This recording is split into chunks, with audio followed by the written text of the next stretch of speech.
Hello, this is Mrs. Liu. Let us look at this science question today. The same ball of density 1.3 gram per cm cube was placed in beakers containing liquids P and Q as shown below. So we notice that for liquid P, the ball actually sinks, and for liquid Q, the ball actually floats. So what happened when the ball sinks?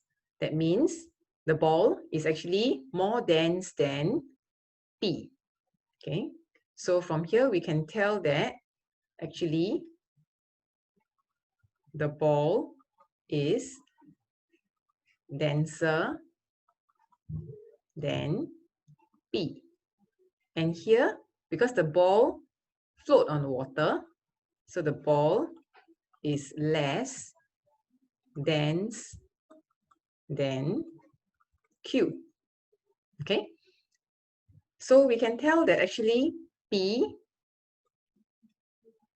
is the least dense, followed by the ball, followed by Q.